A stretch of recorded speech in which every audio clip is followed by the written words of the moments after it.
Hello and welcome to the Adventure World Travel Yellowstone National Park webinar, where we're going to really introduce but hopefully give you a bit of expert knowledge on Yellowstone National Park. And I'm very happy to say I'm joined with our North America team leader, Jules Gerard. Hello. Now, Jules has been at Adventure World for how many years now? 6. But has 18 years experience in North America? I've been wholesaling for 18 years, but Adventure World for 6. Fantastic. So lots and lots of knowledge, and the good news is this is her absolute passion. But the reason I've got Jules in with us today is to really talk about Yellowstone from her very recent trip, exploring this wonderful national park and getting out to do it firsthand. Yellowstone National Park is over 9,000 square kilometres of unspoiled natural splendour, okay? Now, this is a beautiful, beautiful part of the USA, filled with amazing wildlife such as elk, bison, bears, wolves, the famous geysers all around, and beautiful lakes that you can go off exploring on a self-drive or as part of a guided itinerary. Now, this is up in the top part of Montana, touching into Wyoming and Idaho, and this is the USA's oldest national park. Now, it's dominated really by volcanic influences, so very similar to going to places like Rotorua, but you are going to find this on a much bigger scale and discover all sorts of mud pots, fumaroles, geysers, and all sorts of beautiful tinged pools for you to explore. Now, you can get around by self-drive, you can go in a guided 4x4 tour, you can go out in winter, you can go hiking. There are a lot of different options now, whether you'd like to do it self-guided or whether you want to go out with a guide who is going to get you out into see less visited areas of the park and to see some of those more elusive animals. And Jules is going to guide us through what it is we can do there. Okay, so getting to Yellowstone. Yellowstone sits southern point of Montana, north of Wyoming, and there are a few options to get you in. Getting in by air is the most popular choice for most Kiwis.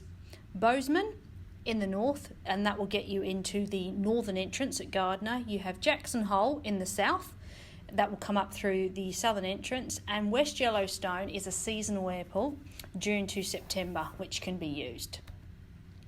Salt Lake City is another way in, either by flying or it's a beautiful way of linking an itinerary if clients are then doing Zion and Bryce as well. You can drive all the way through up into Yellowstone. Denver is probably known as the biggest gateway to the Rocky Mountain region, and that's well worth having you at least 2 or 3 nights there by itself. Yellowstone National Park, it is quite vast, and to put it in perspective how vast it is, it's 14 times the size of Lake Taupo. But when I was there, I was spoken to the ranger, and the north entrance in Gardner down to the east entrance at Cody is a 5.5 hour drive. That's how big that park is, and it's bordered by national forests. It is really big, really spectacular, and it's a good idea to figure out what you want to see before you get to the park.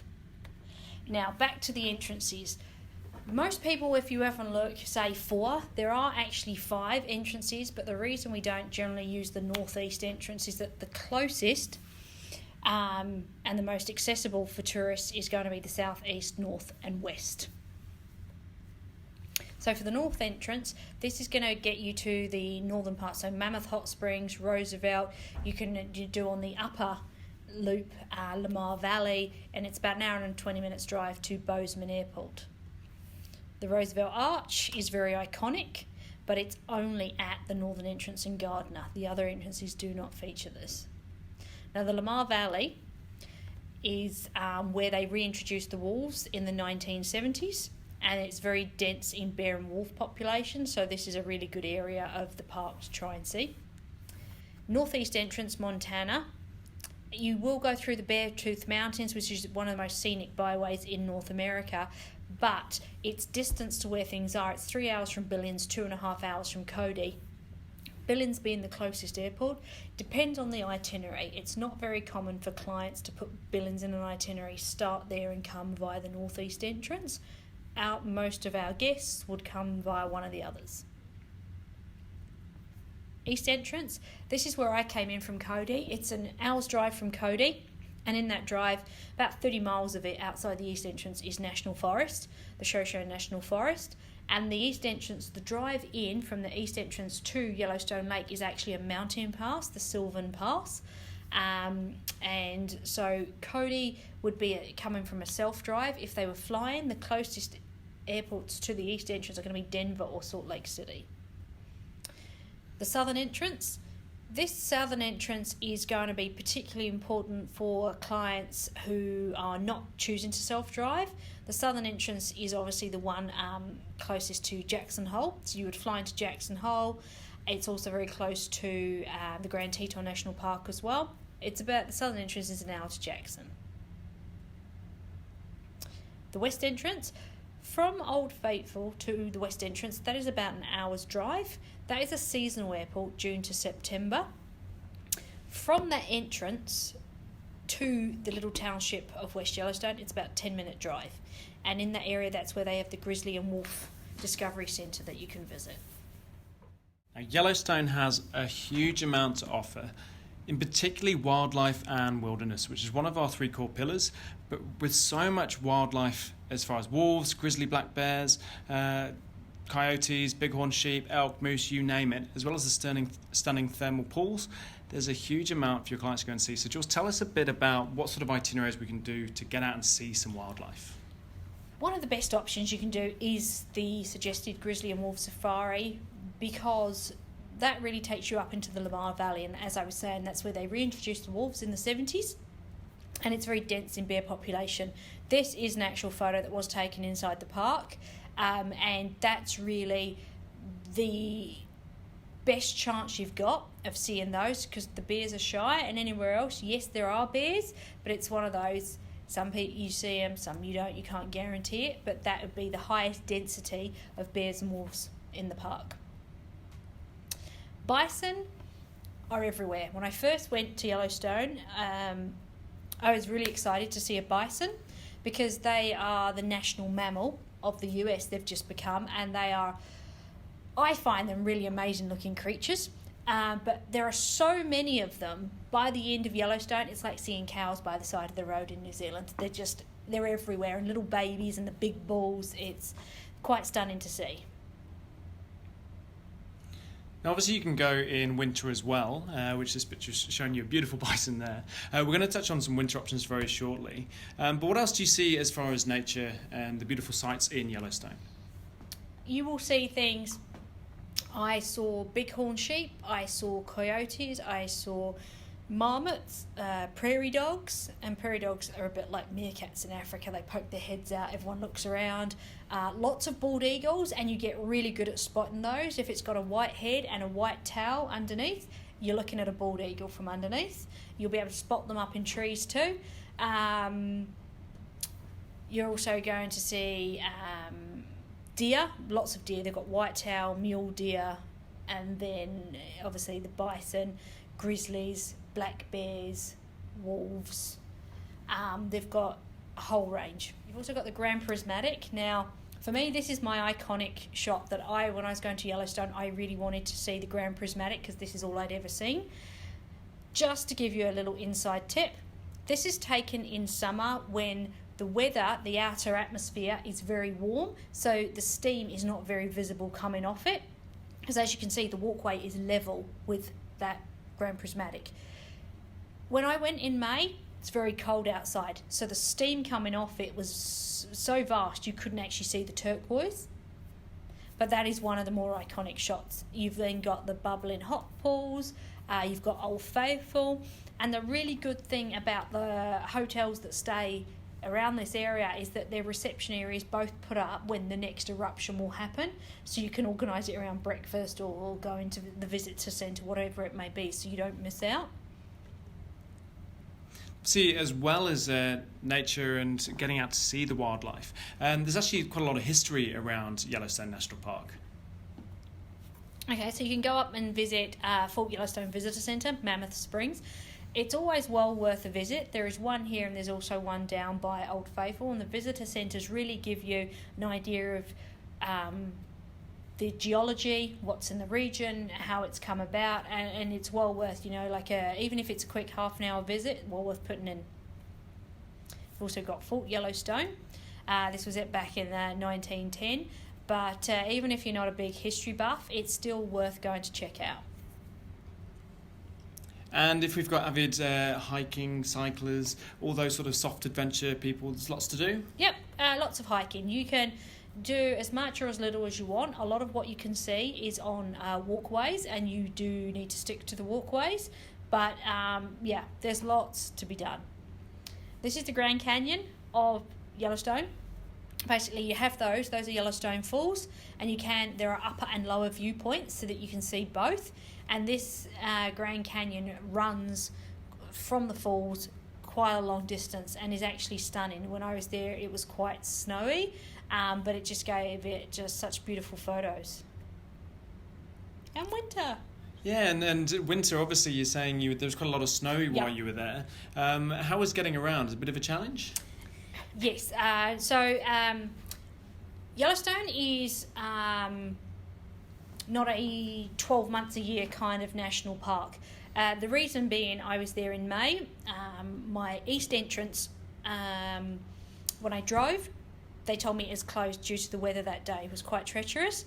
I drove back to Cody, then they said it was opened. I drove back again, so that was another 2 hours of extra driving. When I got to the mountain pass, it was blizzard conditions. I drove through blizzard conditions to get to Yellowstone Lake, and I had about 6 inches of snow on my number plate by the time I had finished. I got to Yellowstone Lake, which is so big, it kind of makes Lake Louise look like a little pond. It looked like an Arctic tundra. I expected polar bears to come out. It was that kind of Arctic conditions. And that was May. May for me is shorts and t-shirt, in a northern hemisphere kind of atmosphere. So getting around when you're going, say, May or September, you've got to factor in that weather could be an issue, which is why the roads and the closures in winter they use snowmobiles getting in. In summer, you use your vehicle. So in winter, you have to do a guided product, is that right? Correct, yeah. In winter, the road's closed to private vehicles and you can only get in on snowmobiles. And then that runs from about December through to mid-March. Mid-March and April is when the roads are slushy. It's not quite safe for private vehicles, but it's not packed enough snow for snowmobiles, so it's not ideal.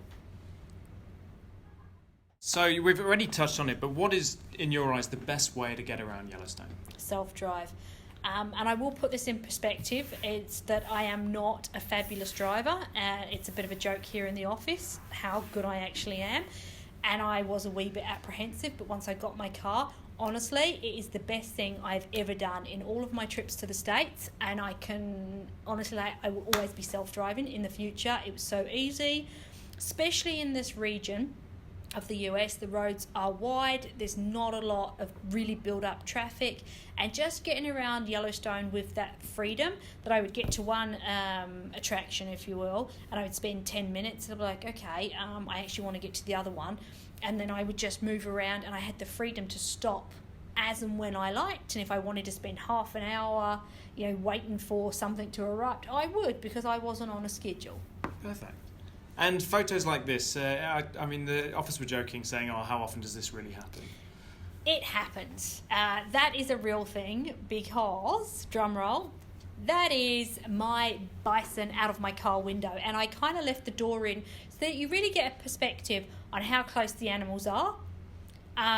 You're given a guide about, if you're going to get out the vehicle, how close you can get safely. For me, that was as close as I really wanted to get to him, and he was a beautiful animal, and I managed to get that shot. He was just, and they really don't care, they're just by the road doing their thing, and this is a very common thing for Yellowstone, especially the little ginger babies that come out in about, because they're starting to be born late April, beginning of May. So when I was there, you do see the little babies along with mamas, and the big bulls tend to be they kind of like, they're off doing their own thing. And getting around in winter, obviously you said about going out on snowmobile and having to be guided. This is your little vehicle. This is kind of what they use with those big wide tyres, and obviously it's packed down on snow. In winter, this is the kind of vehicle you would use. just because of the weather and the terrain, they close the roads to cars, and this is how you would be doing your sighting. Obviously, it's a big place. You've told us it's many hours to drive across. Where should clients be staying when they are visiting Yellowstone? Yellowstone is like a figure of 8 loop. If you want to do both upper and lower loop, then you need at least 3 nights. If you're going to do 3 nights, then you could have, a night or 2 in Old Faithful, 1 up in the north. If you've only, client says you've got 2 nights, then you can base them in Old Faithful, because realistically, to drive up to the Yellowstone Falls and the Grand Canyon, that would probably take you about an hour and 20 complete to get from that part to that part of the lower loop. So it depends on their itinerary and how long they've got, to whether you want to split them in various hotels around the loop or in one specific spot. I stayed at the Old Faithful Snow Lodge. The good thing about this is it is the lodge. It has a wooden lobby. It feels like I'm in a lodge in the middle of nowhere. It's got spotty Wi-Fi, and the whole thing is to decompress. Like when I was there, I went out. It's in a complex, so you have the car park and you have Old Faithful Inn on one side here, and this is the Old Faithful Inn, which is the original property when it was first built from the 1800s, Teddy Roosevelt and co. And then you have Old Faithful Snow Lodge, which is on the other side of the car park. Old Faithful Inn overlooks the Old Faithful geyser. Snow King is about a 5-minute walk, and it's 5-minute walk to the visitor centre that they have there as well. As I was saying before, if you want to split your stay to stay Old Faithful and then further up, Canyon Lodging Cabins. This Canyon Lodging Cabins is close to the Grand Canyon of Yellowstone and Yellowstone Falls, and it's in a prime location that if you want to experience some of the northern part of the Great Loop. My favourite. Under Canvas is a new thing, was a new product for us for 2019, and it's actually gone gangbusters because it's really brought the concept of glamping that you have in Africa to North America. This one sits just outside of Yellowstone National Park in West Yellowstone. It's seasonal, as you can see, so you wouldn't want to do this in the snow. So I think it's June to about September. But, if clients want to mix it up and even put Under Canvas in alongside somewhere like Old Faithful Inn, perfect. And obviously the brochure and our website are filled with different itineraries. You're going to talk us through just very briefly a couple of your favourites that we've got that touch into Yellowstone. Yep. Okay, so the first one is Yellowstone to Glacier, and I really like this because you get Glacier National Park, which it's another stunning national park. You get Missoula. Missoula is a very different Montanan town. Montana is all about steak and cowboys, and Missoula's not. Missoula is like if you want a vegan salad and you want a soy latte, you'd be getting it in Missoula. It's very different from anywhere else in Montana. So you're going to get, it's very eclectic, and it's well worth putting in an itinerary. You then compare it to Bozeman, which has a historic main street. I mean, it is a college town, so the population's quite young, but it has like distilleries, it has the Montana Silversmith, craft beer, it has some really unique and quirky little properties.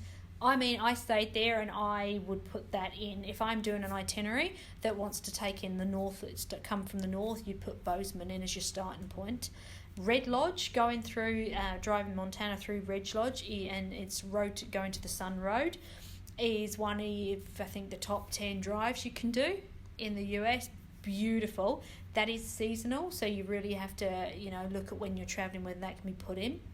You've got Cody, great little western town. You've got the Buffalo Bill Centre of the West. In the summer, they have the rodeo, which is amazing.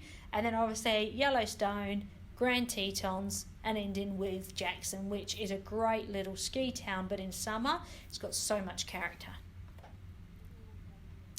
My personal favourite, because I essentially did this trip, is you are combining 4 of the 5 states in Great American West. So you've got North Dakota, you're going to do Medora and Bismarck, and you can do your Pitchfork Fondue. South Dakota, Deadwood is a great little, it's set up like the Deadwood TV series. You know, you can go into a saloon, you can gamble.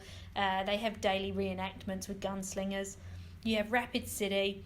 Along the itinerary, you can, you know, stop and do Mount Rushmore and Crazy Horse, which, you know, for me were on my bucket list and great. Cheyenne, again, rodeos in Cheyenne. Denver's in there. Denver is an amazing city. It has so much to offer. Food, history, culture, museums, you name it, Denver's got it, as well as the sport. Jackson, Bozeman, as we've mentioned before, Cody, Red Lodge, that really is a perfect itinerary of the Great American West region. Now, for those who don't want to drive or cannot drive, you have this package. Now, this package is not staying in the park, because in the park you will need a car. This is basically a Jackson Hole stay put with day tours into Yellowstone and into Grand Teton National Park. Obviously, Yellowstone is somewhere that you've made it very clear. Obviously, we need to really be thinking about the seasons that we're going, because obviously, when you see here, you can look at it in summer, or you can look at it in winter. What was it like for you? I think the next slide shows I was a wee bit cold. This was me on the east entrance while I was waiting for the gate to reopen again. I took a photo. I am being snowed on. You can see the murky snow in the background. That was May. The east entrance had only just opened, so in May there is still a lot of heavy snow. They're trying to plough. Obviously that's a mountain pass coming through, so obviously the weather can be quite blizzardy. There are still some even internal roads that will be closed. For example, I wanted to see the artist paint pots in Yellowstone, which are a series of little pools that look like the pots an artist has dipped his paintbrush in the different colours. Couldn't get there because the little internal road was closed still because of the snow. Those are one of the things you do need to factor in when you're actually doing that, and I hadn't even realised how much snow was still in Yellowstone in May, because the lake and the mountain pass obviously collects more snow and it's a little bit more blizzardy. You go to the other side around Old Faithful and it's a bit more, you'll have blue sky and there's not as much snow on the floor. As you can see, we've got very distinct seasons when you are visiting somewhere like Yellowstone. So winter, as we said, it's got lots of snow and it's only accessible by snowmobile and snow coach. Going in spring, it's a great time as the temperature starts to come in a bit warmer, but it still can be quite limited getting in. Summer, obviously, absolutely fantastic as far as it's warmer, the wildlife is all out and it's coming to real life with the wildflowers everywhere. But it is peak season, so it is that bit more expensive and a bit busier. And then going into fall, again, you get the same issue that you can do with spring. In the early fall, absolutely fantastic, benefiting from the summer, but with fewer crowds. But as you get into the later fall and getting in towards winter, that is when a lot of activities may not be available. So talk us through some of these seasons. Okay, so July and August is going to be peak, so that's obviously in terms of pricing, you know, that can be a factor. It's going to be, you know, a lot of Americans travel then with their RVs, lots of tourists. It's going to be great for weather and wildlife. So those iconic shots, like I was talking about Grand Prismatic, you know, this is the time of year you're going to be getting those kinds of shots in July and August. December, Jan, Feb is your winter, and that's when we're going to go to the snowmobiling because the roads are closed off to the public. It stops mid-March. Now, mid-March, that is a approximate. It depends on how mild or how harsh the winter is, but generally it's mid-March. If they have had a really mild winter, it will stop by the end of February.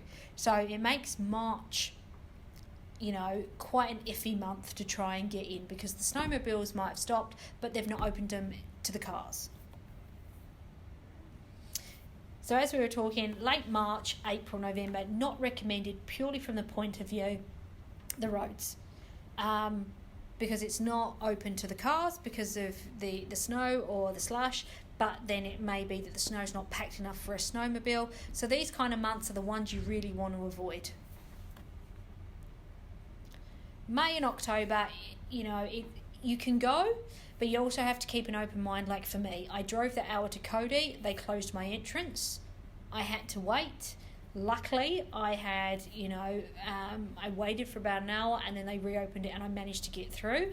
If I hadn't, I would have been faced with either a 5.5 hour drive up to Gardner in the north to then drive 2 hours down into the park to Old Faithful, 7 hours of driving, or reroute the park entirely, go around the south, and that would take me at least another 6 hours into Jackson. So June and September are what I would recommend. June, like this year, there's still going to be a little bit of snow, but most things are open, all the roads are good. The snow is leftover snow. And September, really you'd be looking at, I would like, ideally the first 2 weeks of September, you're really going to be pretty okay. Any later in September, heading into October, then we need to start looking at road closures and, we need to be flexible with itinerary. My top tips for Yellowstone. My first tip, plan. When you've got clients who want to go to Yellowstone, don't let them just rock up to Yellowstone and think I'm going to see a few things. There is so much to see within the park, you really need to plan. So the minute I knew I was going, I had mine listed. I knew exactly where I wanted to go. I was going to come in through the east entrance. I did the lake first, then I did the mud volcano. I went up and did the Grand Canyon of Yellowstone, the falls. I went over to Norris Basin, down to the Grand Prismatic, Old Faithful. I had a plan, and I basically got everything in that I wanted to see, and I knew where I was going. Whereas otherwise you get there and it's a little bit overwhelming because of how much you can do. GPS is your friend every time you have a car in the US.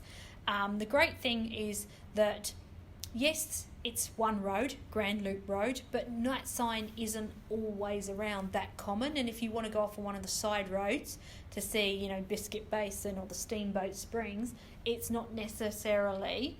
So you can get the GPS because everything in Yellowstone Park is basically loaded on the GPS. I would just put in a point, Biscuit Basin, and it would tell me where I needed to go and took all the effort out of it. Other top tip, always check the US National Parks website. I mean, for clients when they're on the road, if they're going into Yellowstone, especially if it's, those seasons we talked about like May, end of September going to October, November, just while they're on the road, check the conditions. Check if they've had a heavy dump of snow, just get them to use the website to check for road closures. And with that, a very warm thank you to all of you listening, but of course to Jules, our North America team leader, for guiding us through Yellowstone National Park with such expertise and genuine passion for this wonderful part of the world. For those of you at home or in your office, please don't hesitate to get in touch should you have any further questions. Otherwise, enjoy the rest of your day, and we'll look forward to seeing you or taking you around Yellowstone.